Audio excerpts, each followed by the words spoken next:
नमस्कार दर्शक बंधु आपण मानक स्वागत जनाऊँ बिकु पब्लिकेशन यूट्यूब चैनल को।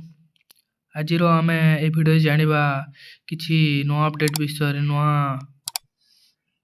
खबर विषय जो पीएम किसान योजना रो 22 नंबर इंस्टॉलमेंट को नहीं जो खबर आछि से विषय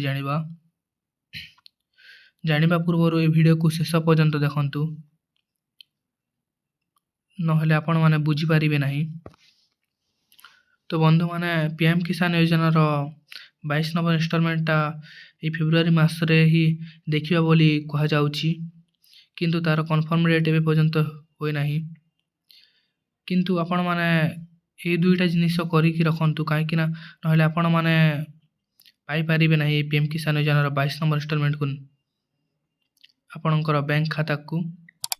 प्रथमे तो आपण माने केवाईसी चेक करंतु आपणकर होइछि ना नाही सेटा देखंतु आपणकर होय नाही ताहेले जायकि सीएससी सेंटर रे बा एही वेबसाइट रे ही करि नाहंतु।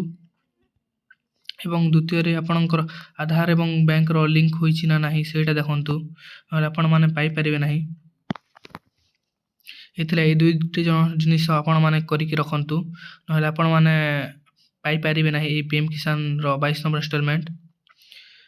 दर्शक बंधु यही पीएम किसान योजनाटा बरस को 6000 टंका प्रोवाइड करे 3टी इंस्टॉलमेंट करिकी जोटा कि 2000 प्रत्येक कृषक भाई माननकु तांकर बैंक खाता को जोगाई दिए एवं एटा केंद्रीय सरकार समस्त पूरा राज्य रो कृषक माननकु एई टंकाटा प्रोवाइड करंती बैंक खाता को कृषक भाई माननकर। तो एथिला हमर आजिर एई किछि नुआ खबर आपण माननकु भल लागिला तो गोटे सब्सक्राइब करि दियंतु काहे कि ना हम ए चैनल रे एमितिया गोटे इन्फॉर्मेटिव वीडियो आपणक पई छाडु थाउ।